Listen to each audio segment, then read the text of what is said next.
Hello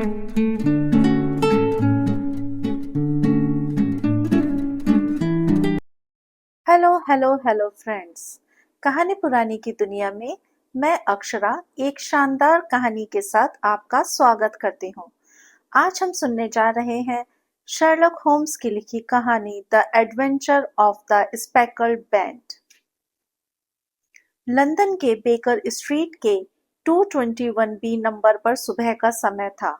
मैं doctor John Watson हमेशा की तरह अखबार के पन्नों में खोया हुआ था, जबकि शर्लक होम्स अपनी आरामदायक कुर्सी पर बैठे हुए गहरी सोच में डूबे हुए थे। पाइप से उठती हल्की धुआं रेखाएं उनके चेहरे के इर्द गिर्द फैल रही थीं। बाहर हल्की बारिश हो रही थी, जिससे कमरे की बाहर की दुनिया धुंधली और ठंडी लग रही थी। अचानक दरवाजे पर एक हल्की सी दस्तक ने हमारी सुबह की खामोशी को भंग किया। आइए, होम्स ने बिना किसी उत्सुकता के कहा, मानो उसे पहले से ही मालूम हो कि कौन दस्तक दे रहा है और क्यों। दरवाजा खुला और एक युवती अंदर दाखिल हुई। उसकी उम्र लगभग 30 वर्ष की होगी। उसकी आंखों में घबराहट और थकान साफ झलक रही थी। उसके कपड़े पुराने लेकिन साफ सुथरे थे और उसकी चाल ऐसी थी जैसे उसने हाल ही में कोई गहरा सदमा झेला हो। आप बहुत परेशान दिख रही हैं, मिसेस टोनर, होम्स ने सीधे उसकी ओर देखकर कहा। बिना किसी परिचय के ही उन्होंने उसका नाम ले लिया, जैसा कि उनकी आदत थी, और उनकी इस पैनी नजर से मैंने हमेशा ही आश्चर्य महसूस किया है। जी श्रीमान होम्स, उसने थकी हुई आवाज में कहा। मेरा नाम हेलन स्टोनर है। मुझे आपकी मदद की बेहद जरूरत है। बिल्कुल, बैठिए, होम्स ने इशारे से उसे कुर्सी पर बैठने को कहा। वह धीरे से बैठ गई। उसकी आंखों से साफ पता चल रहा था कि उसकी मानसिक और शारीरिक स्थिति कितनी खराब है। होम्स ने उसकी आंखों की थकान और चेहरे की चिंता को देखते हुए धीरे से कहा, आप पिछले कुछ रातों से ठीक से सो नहीं पाई हैं। क्या मैं सही हूँ?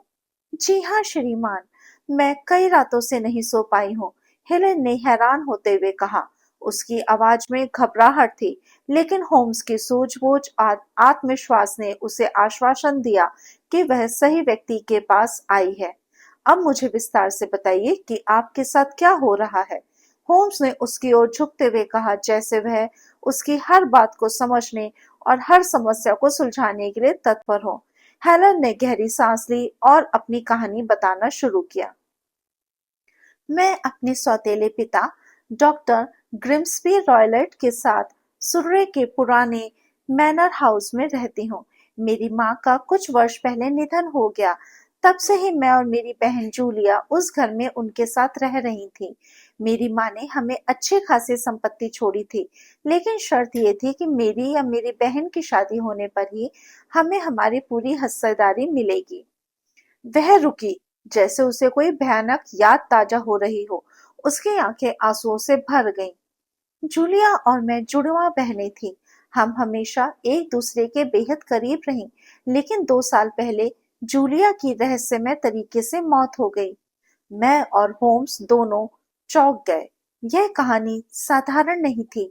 मौत की रात जूलिया ने मुझसे कहा था कि उसने आधी रात के समय किसी अजीब सी सीटी की आवाज सुनी थी। मैंने यह आवाज नहीं सुनी थी, लेकिन जूलिया बहुत डरी हुई थी। उसी रात कुछ ही देर बाद उसकी मौत हो गई। डॉक्टरों ने बताया कि उसकी मौत किसी जहरीले जानवर के डंक से हुई है, लेकिन हमें वहां कोई जानवर नहीं मिला। हेलन ने अपने आंसू पोंछते हुए कहा, कुछ ही दिन पहले मैंने भी वही सीटी की आवाज सुनी है। मुझे डर है कि मेरे साथ भी वही होने वाला है जो जूलिया के साथ हुआ था।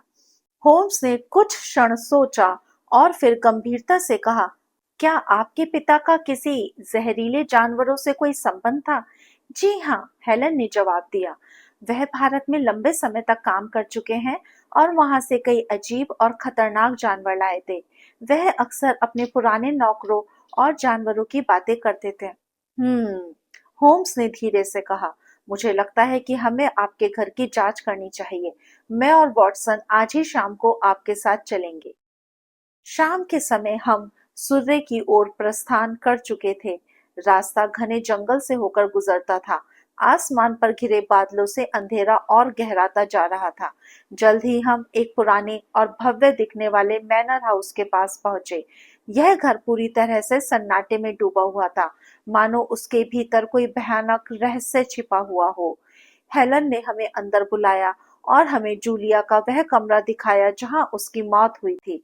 कमरा विशाल था, लेकिन वहां एक अजीब सा सन्नाटा था।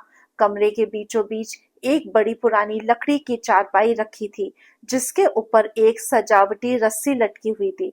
बिस्तर के पास दीवार में एक छोटा सा वेंटिलेटर था, जो सीधे डॉक्टर रॉयलेट के कमरे में खुलता था। यह रस्सी क्या है? होम्स ने रस्सी की ओर इशारा करते हुए पूछा। यह हमेशा से यहाँ लटकी हुई है, हेलन ने कहा। मुझे नहीं लगता कि इसका कोई खास मतलब है। होम्स ने रस्सी को ध्यान से देखा, फिर वेंटिलेटर की ओर झुकते हुए उसकी जांच की। उन्होंने पूरे कमरे का बारीकी से निरीक्षण किया। मिस स्टोनर, होम्स ने कहा, आज रात आप किसी और कमरे में सोएं, हम इस कमरे में रुकेंगे।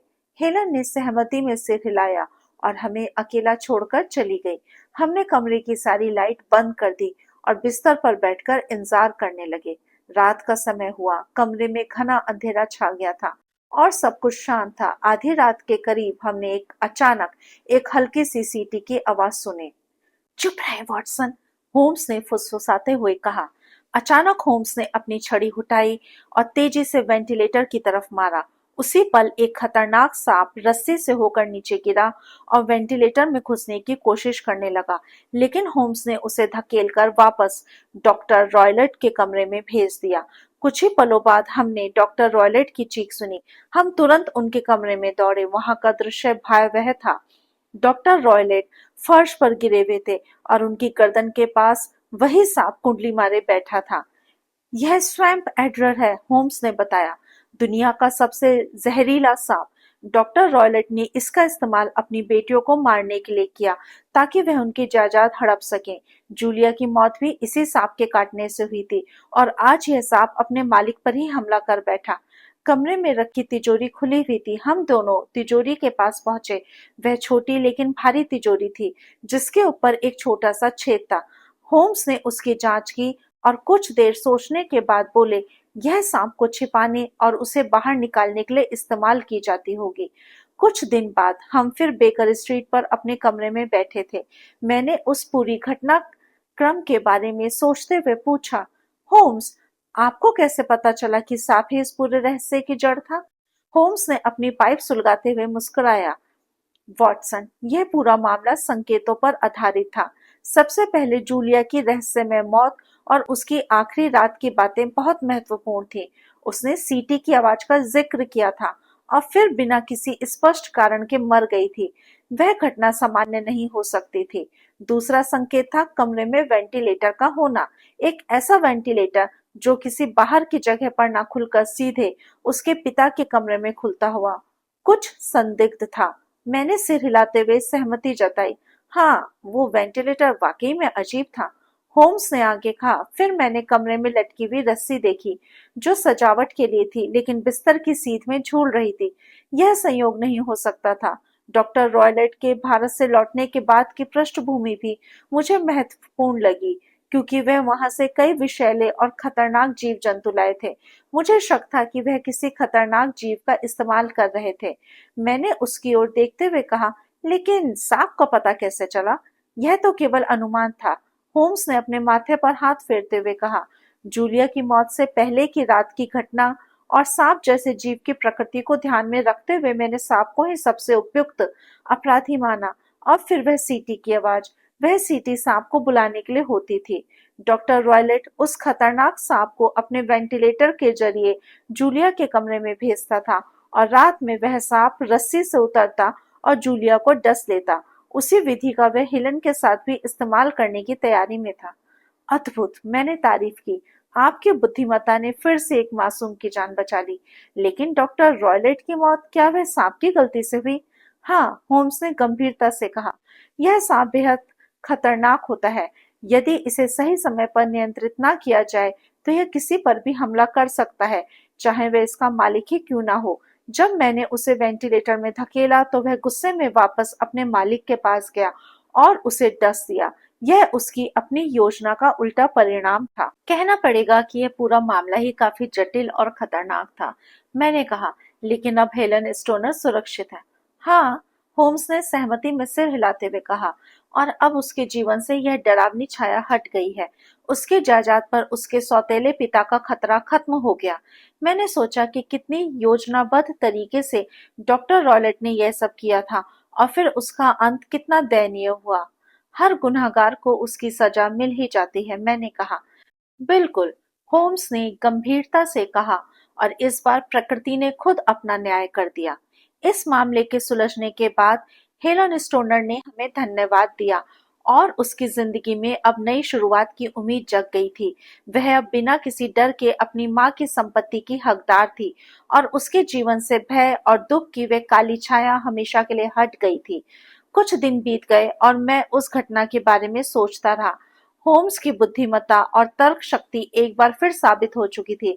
बेकर स्ट्रीट पर एक दिन चाय पीते हुए मैंने उससे कहा, होम्स, हर बार जब हम किसी मामले को सुलझाते हैं, मैं हमेशा चकित रह जाता हूँ कि आप इतने सारे संकेतों को इतनी आसानी से जोड़ लेते हैं।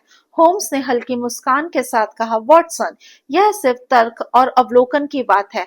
हर चीज में एक पैटर्न होता है, बस उसे ध्यान से देखना और समझना पड़ता है। इस मामले में हर चीज का आपस में संबंध था।